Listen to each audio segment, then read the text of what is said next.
Would you guys welcome my friend Louie Giglio?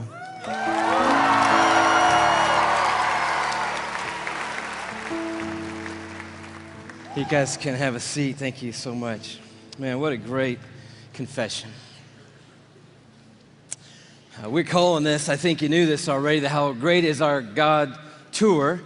Not just because God has given Chris this phenomenal song that circled the globe, but we're calling it the How Great Is Our God Tour because we are here tonight worshiping a God that is far beyond anything we could ever dream of or imagine. We are here tonight to worship a huge, massive God of grace and glory.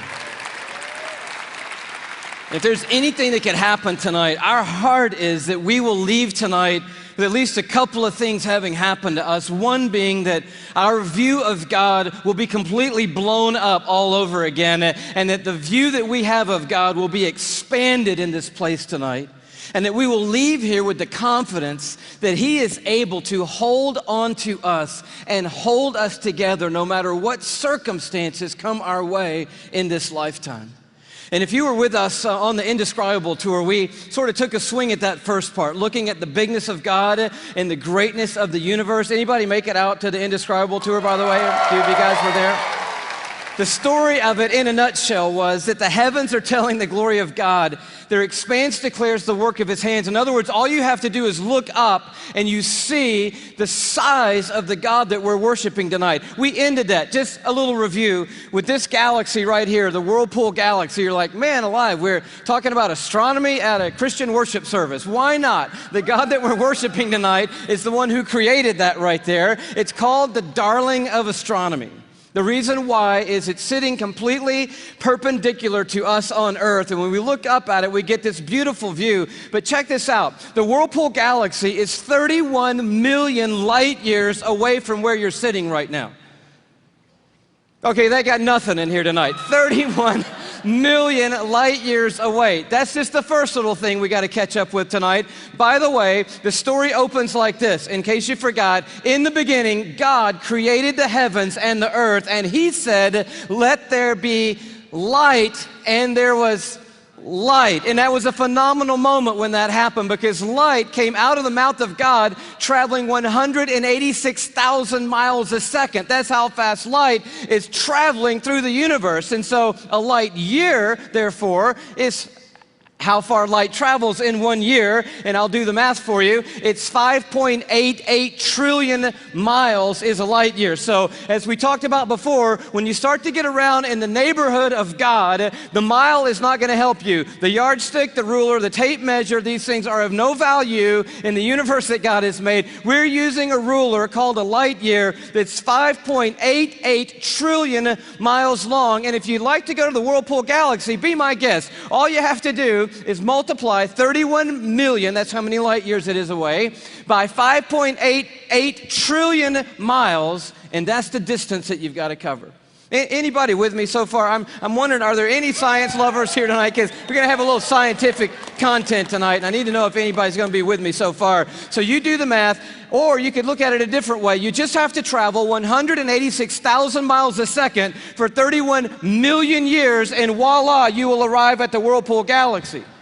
Second thing that's pretty stunning, given that our God made that, is it contains 300 billion stars. In that one galaxy, 300 billion stars. And it is one of hundreds of billions of other galaxies in the known universe that God has made.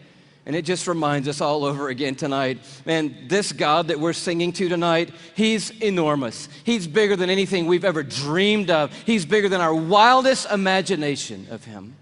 But we ended by looking inside that thing, and this is pretty stunning. Those of you who've seen it remember, but the Hubble Space Telescope is circling the Earth at 360 miles above the Earth, and it takes amazing images of these galaxies and other phenomenon of the cosmos, and it looked into that white core of the Whirlpool Galaxy, and lo and behold, there is a black hole in there.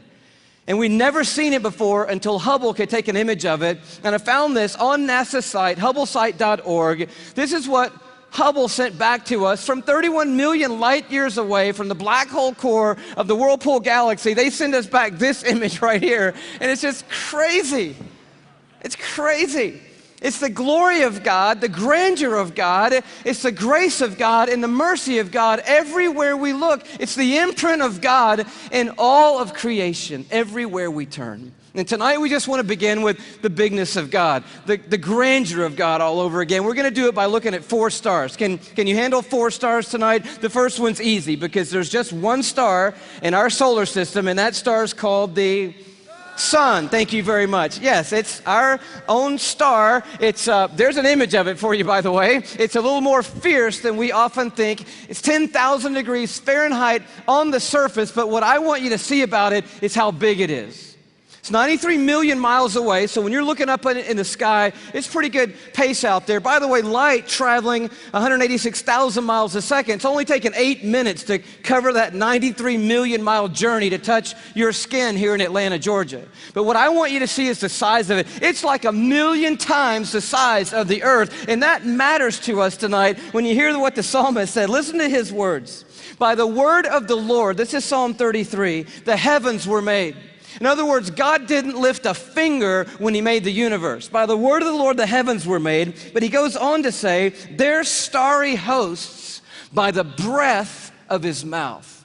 So we're looking at something so intense that we don't want to get any closer than 93 million miles away, which is what we are right now. And then we read that God just breathes out stars. It's crazy to think about it. 1,000,000 times the size of the earth. So here's a little perspective that sort of changed my life. If the earth were the size of a golf ball, okay, the sun would be 15 feet in diameter.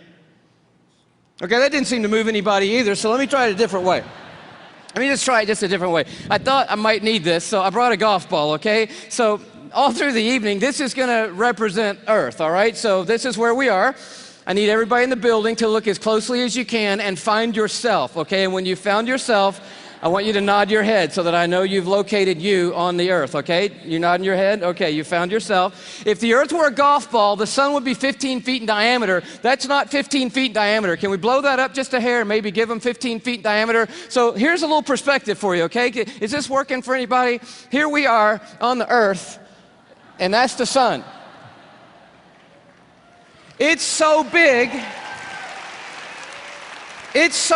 you could put 960,000 Earths inside the sun. So if the earth were a golf ball and the sun were 15 feet in diameter, you could put 960,000 golf balls inside that 15-foot diameter sun. That's enough golf balls, by the way, because I know that seems like a big number, to fill a school bus with golf balls could fit inside the 15-foot in diameter sun. It's a massive star, and it's one of hundreds of billions of stars in the Milky Way galaxy, our cul-de-sac in the neighborhood called the cosmos that God has made. It's huge, and we're worshiping a star-breathing God tonight. But I want to tell you about the second star, okay?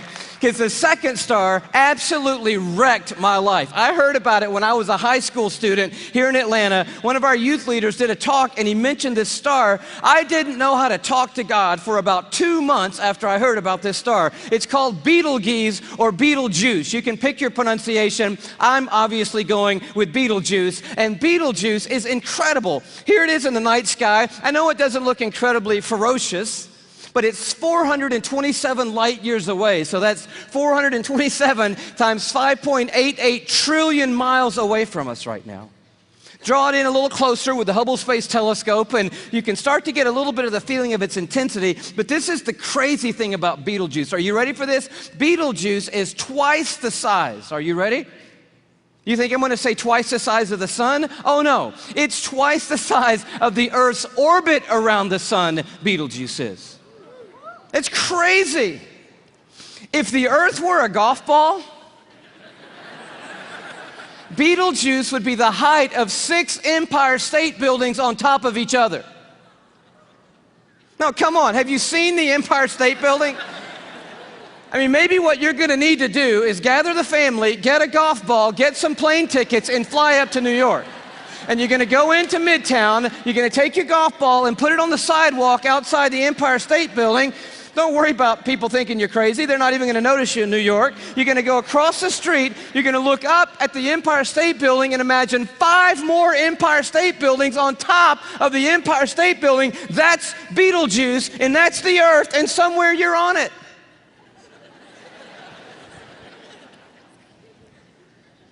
You could fit 262 trillion Earths inside Betelgeuse. So if the Earth were a golf ball, that would be enough golf balls to fill up the Superdome with golf balls. 3,000 times.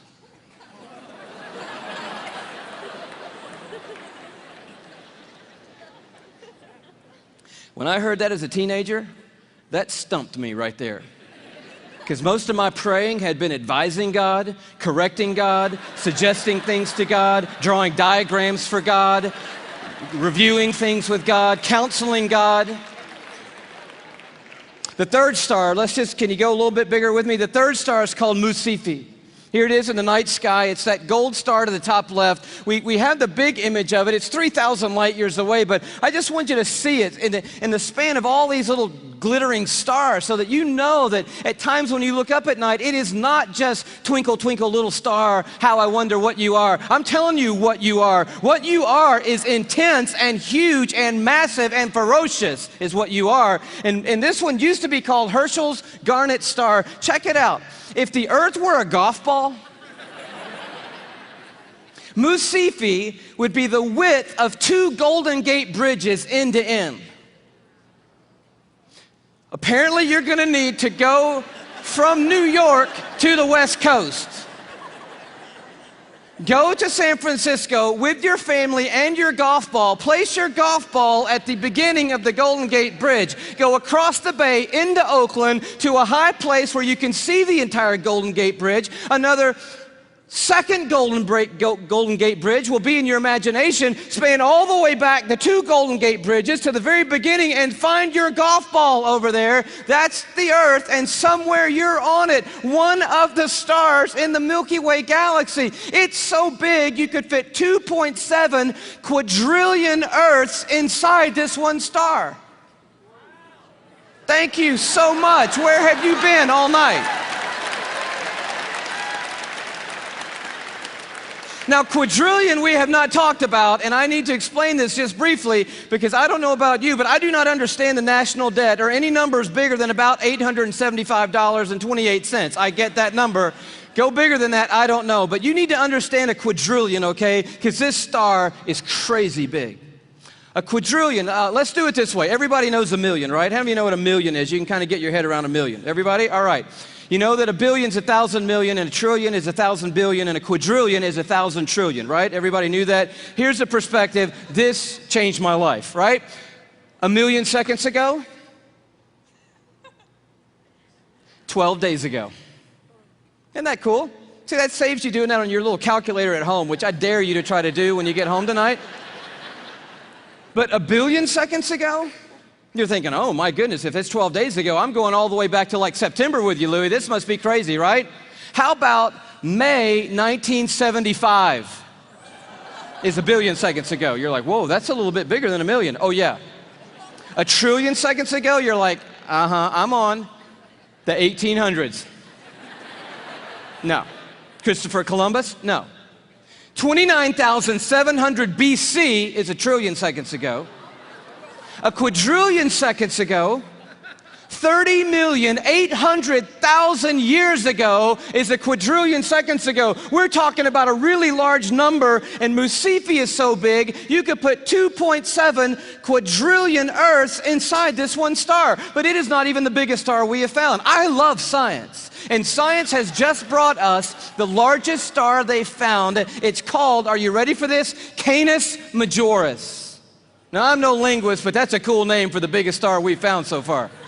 I think that means the big dog star, and that's exactly what it is. I bring it to you as a little bitty purple, glow just to the right of center there.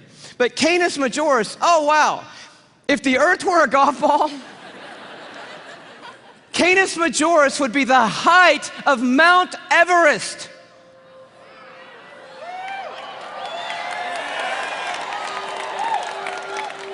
Thank you.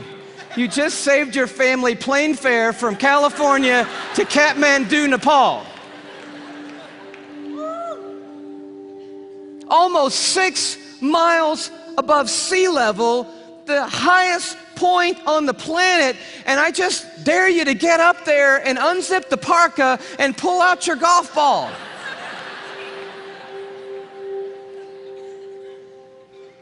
You could fit 7 quadrillion Earths inside Canis Majoris. That's enough Earths, if the Earth were a golf ball, to cover the entire state of Texas in golf balls, 22 inches deep. You see the one you're on?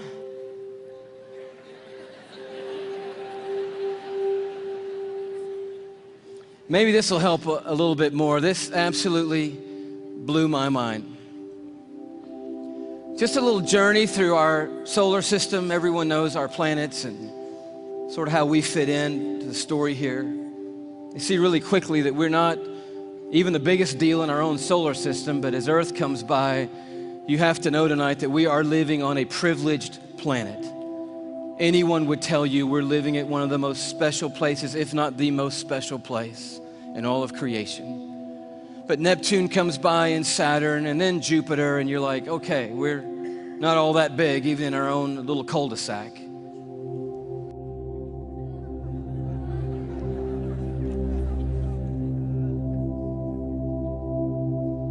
I just noticed the blue dot fading away is not the Earth. That's Neptune. The Earth has gotten too small to see anymore. Sirius comes by. Little plug for satellite radio. Not the biggest star, but the brightest star that we have found so far. Pollux, which we didn't mention. Arcturus. Such a beautifully named one, Regal. But then the one that messed me up.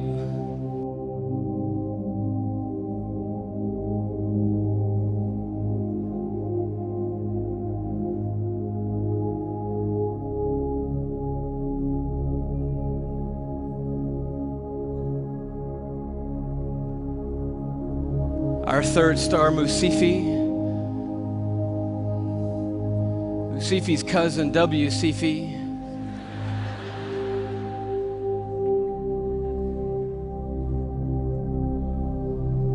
And Canis Majoris.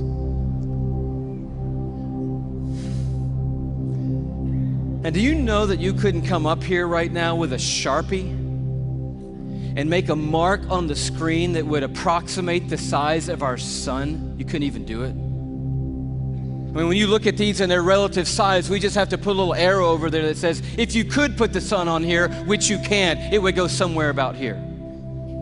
And can you hang on that for me? And when you see this, I don't know what happens to you, but I'll tell you what happens to me. A shrinking feeling comes over me, and it's not a bad shrinking feeling, it's a good shrinking feeling. Because sin, it has a way of shrinking God down in our minds and puffing us up in our own estimation. But just a glance into the universe that God has made resizes everything in a heartbeat. And you realize tonight we are worshiping an unrivaled, uncontested God of all kind of might and power and glory and awe, there's none like him anywhere in all of creation tonight. We are not here worshiping some little teeny tiny God. We are the teeny tiny ones, you and me. We are small and weak and fragile and frail. We are, you and me tonight, one of 6.5 billion people on this little golf ball sized planet in this massive universe that God has made. But I'll tell you, the miracle of tonight is crazy, and crazier to me than the size of any star, is that though we are but a vapor, you and me, and tiny and frail, we are marked by majesty. And we have been created in the very image of the God who breathes out the stars and put the universe into place. You and I are fashioned and formed and ordained by the God of all creation. We are fearfully and wonderfully made, you and I. We are a miracle. You're a miracle sitting in the building tonight.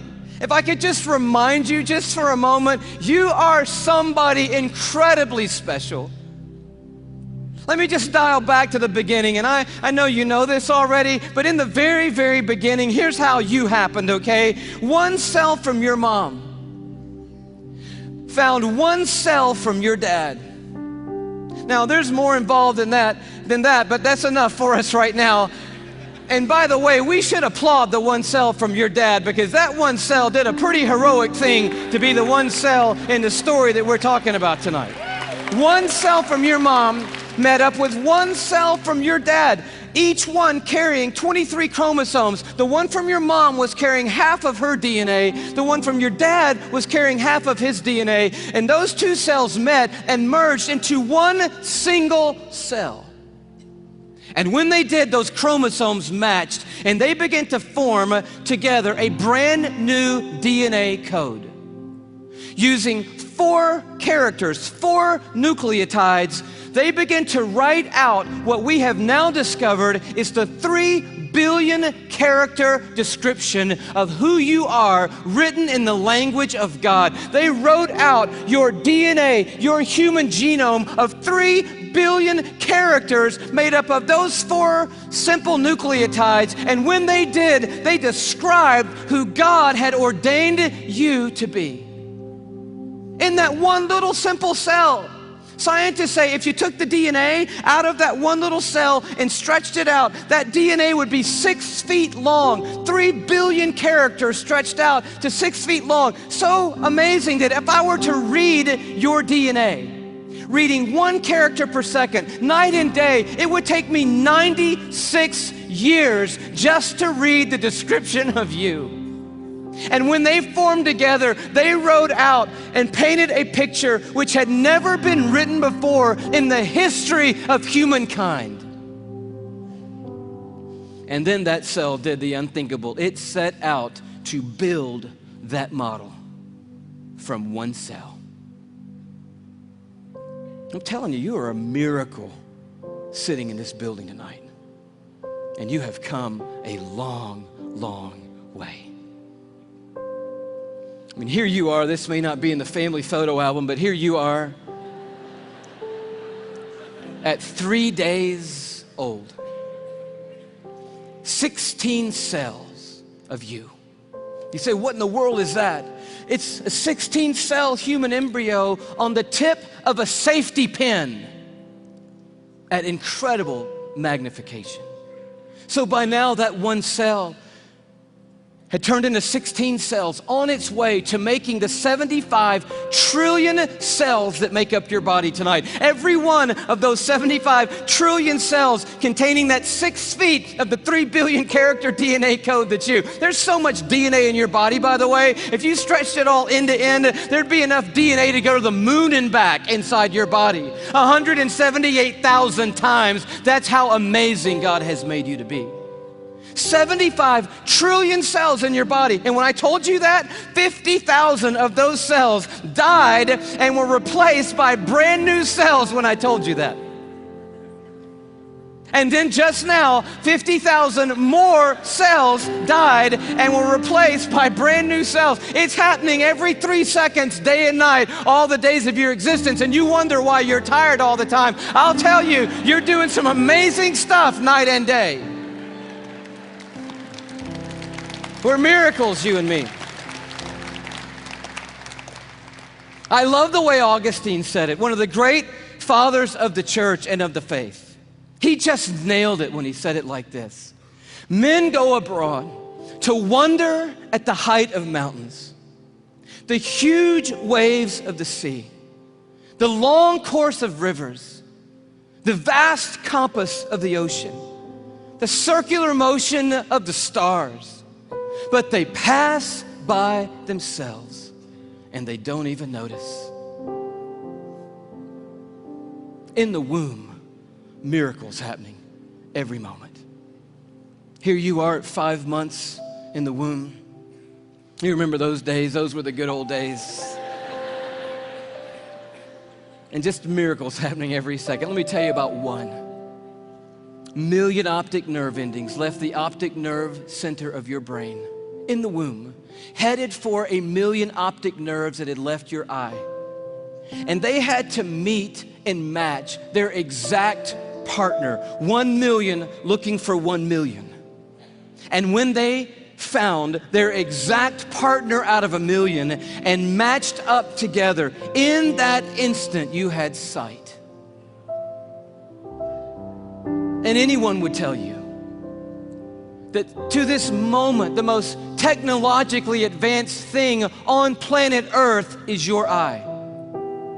Oh, but it didn't do you any good, because when that moment happened, you just had one piece of skin completely covering your eyeball. But as I read in one textbook, miraculously and mysteriously at about the 6th month, a little cutting device appeared, and it cut perfectly that piece of skin. And you had eyelids for the very first time in your mother's womb.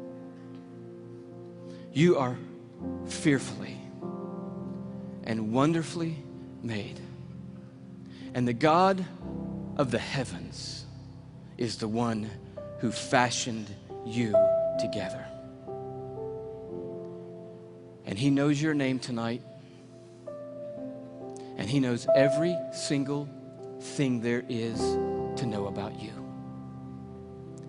And he's made you a promise that for those who trust in him, he will literally hold them in his hand and carry them all the days of their life. This Psalm 33 that talks about a star-breathing God turns an interesting corner. It says, "For he spoke and it came to be. He commanded and it stood fast." That's power and awe. But now it gets very personal. From heaven, the Lord looks down and sees all mankind. From his dwelling place, he watches all who live on earth. He who forms the hearts of them all and is intimately acquainted with everything they do. And then he goes even further. And he says, "The eyes of the Lord are on those who fear him, on those who hope in his unfailing love." And here comes this promise: to deliver them from death and to keep them alive in famine. And that is the promise tonight, because this building and our world is filled with hurting people, with lives that are spinning out of control, with pain that we didn't ask for or could never imagine. And God is making a promise to us tonight. He's saying, "I am a universe maker and I am a heart former, but I'm also big enough to be intimately acquainted with all the circumstances of every one of your lives. And I promise you, no matter what comes in this lifetime, no matter how difficult the road or how dark the night, I will hold on to you and I will literally hold you together and carry you through any and every circumstance that ever comes your way, any moment on this planet." It's the promise of God. And you say, "Well, man, that sounds good, but how do I know that's true in my life right now, Louie?" I mean, that's really what we want to know tonight.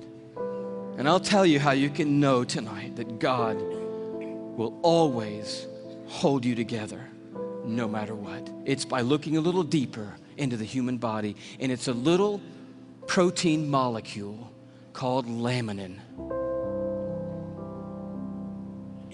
Yeah, that's about what I felt the first time I heard that. Long story short, the tour was winding down last time around. We were in Tyler, Texas. The night was over. A guy walks up to me. I wish I could tell you the whole story. It was so of God. Introduces himself to me, says, "How are you doing? I just wanted to say hello." I said, "It's nice to meet you." He says, "You guys winding the tour down? Where are you going to go from here?" I said, "Well, I'm on my way back home to Atlanta, Georgia." He said, "Well, what's next for you?" I said, "I'm going to be preaching the next 2 Sundays for my pastor back in Atlanta." He said, "Oh, cool. What are you preaching on?" I said, "Well, the series is on the glory of God in the human body." He said, "That's really amazing. I'm a molecular biologist at the university down the road. Give me your talk." And I was like, oh, wow, I wasn't quite yet ready to unload the talk for a molecular biologist. So I kind of stumbled through what I had, and he's kind of being kind and gracious and like, that's good. And then he says, "Well, what's your big left hook? You got to have a left hook, a big finish, right?" I said, "I don't have a left hook yet." He said, "Oh, Louie, oh man, your left hook is laminin." And I'm totally blank on laminin. And he goes, Louie, it's a cell adhesion molecule. Protein molecule? Do you know about proteins? I'm like, no. He said, Louie, cells organize into certain molecular structures, and that determines what protein there are. There are between 10 and 60,000 proteins in the human body. We don't even know how many proteins are in the human body, but one of them is a cell adhesion molecule. It's organized into this certain structure, and that tells the cell what its job is in the body. And this one is a cell adhesion molecule. And I'm like, all right. He said, no, Louie, it's like the rebar of the human body. The steel they put in the concrete when they lay the foundations of things, it's that stuff. It's holding your membranes together. It's the glue of the human body, Louie. It's laminin. You got to tell them about laminin. And I'm like, I promise you, I'm going home and tell them about laminin. And I'm sure when I do, revival is going to sweep across the church and probably around the world when I tell them. He said, no. You got to see laminin. I'm like, okay, let's see it. He said, no. You need to go look it up online. You need to go Google laminin. Like, I don't even know how to spell laminin. Takes his card out. He writes on the back, Laminin. I'm like, okay, I cannot wait to get to my computer and get on Google, click on images, type in laminin, and I'm waiting, and these little thumbnails come up on the screen, and I'm like, wow. That's laminin, the cell adhesion molecule. Woo! I am so excited. I am beside myself. I cannot believe what I'm seeing. I love laminin. I'm so fired up. You should see laminin, I guess. That's the thing, right? Okay. Here is a scientific diagram of the laminin cell adhesion molecule that's holding your body together right now, okay? This is what I found right here.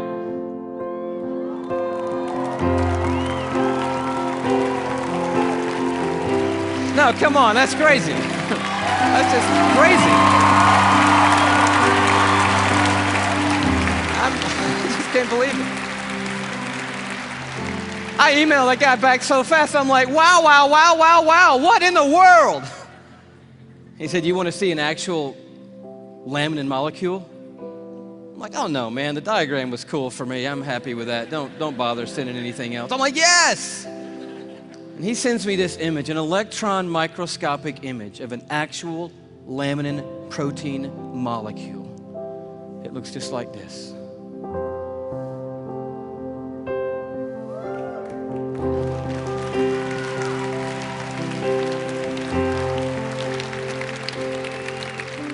I'm like, how crazy is that? That the stuff that holds our bodies together, that's holding the lining of your organs together, holding your skin on, is in the perfect shape of the cross of our Lord Jesus Christ. And immediately I'm thinking about the words of Paul in Colossians 1. You know this beautiful passage where Paul's talking about the supremacy of Christ and the sufficiency of Christ. He says, for by him, talking about Jesus Christ, all things have been created, things in heaven and things on earth. All things were created by Jesus and for Jesus. But then the next verse goes on to say this. It's crazy. And he, Jesus, is before all things, and in him, that is in Jesus Christ, all things hold together. It's right there. I'm like, of course they do.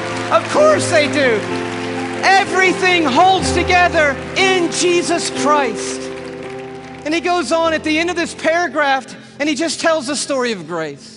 He says, for God was pleased to have all his fullness dwell in Christ, and through Christ to reconcile to himself all things by making peace through his blood shed on a cross. So you're at the toughest place in your life. How can you know that God is going to hold you together and bring you through? You know, because there is a cross standing over history, and it is looming over this building tonight.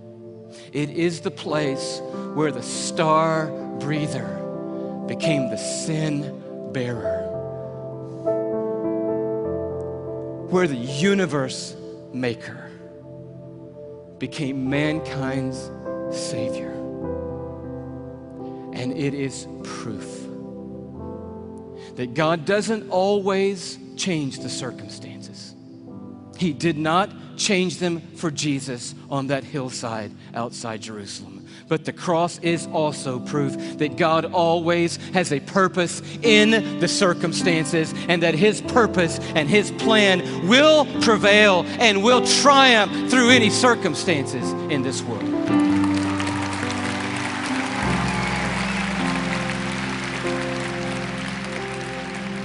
And so we just close with this question. It's found right in the middle of an interesting chapter in Isaiah 40 where it just talks about the expanse of God. He stretches out the heavens like a curtain, like a tent to dwell in. He leads forth the starry host one by one and calls them each by name. But then it takes a turn. And the writer of Isaiah says, "So why do you say, O Jacob? And why do you complain, O Israel? My way is hidden from the Lord."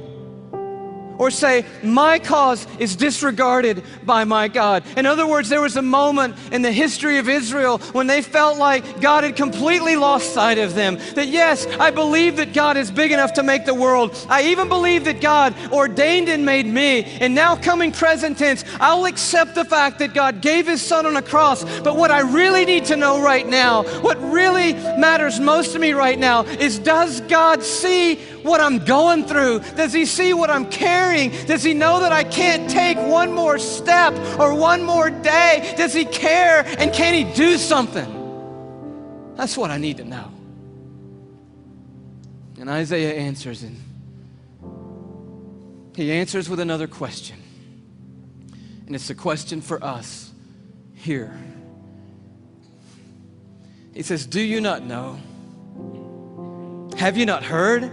The Lord is the everlasting God, the creator of the ends of the earth. He will not grow tired or weary, and His understanding no one can fathom." He's huge. He is a star breather. He's big.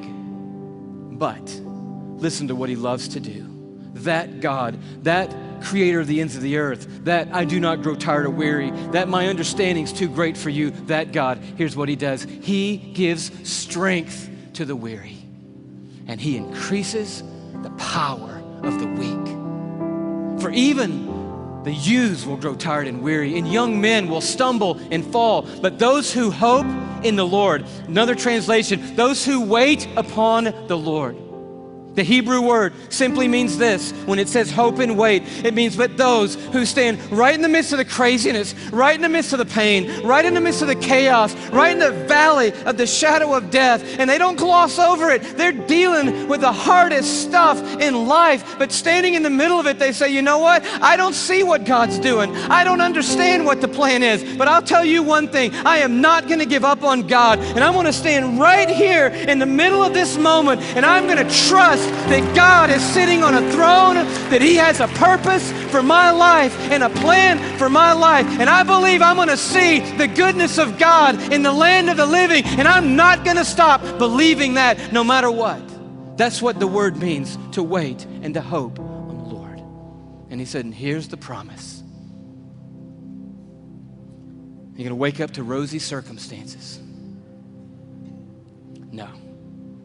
Oh, He can do that, and He does do that. But the promise is greater than that. He said, those who wait upon the Lord, here's what I promise: I will renew your strength. And when you think you can't take one more breath, I'll give you enough to keep going on. And enough to keep going on. And enough to keep going on. And to keep going, and to keep going, and to keep going. You keep hoping, and I'll keep causing strength to rise when you hope. And you'll keep going, and you will feel like you have been swept up on the wings of eagles, and you will run and not get weary, and walk through it all and not faint. He said, I will hold you even when you let go of me, I'm not going to let go of you. Did you know there are millions and millions and millions of microscopic crosses holding you together right now? And one giant, glorious cross of Jesus Christ that's holding every one of us that's trusted in Him onto the Heavenly Father and holding the Heavenly Father onto us. And it's going to keep holding us onto Him, that cross, forever and ever and ever and ever. We will never not be carried by the strong hand of a universe-making God, and He will bring us through. That is the promise of the everlasting God. Amen. God bless you. Bless you. Bless you.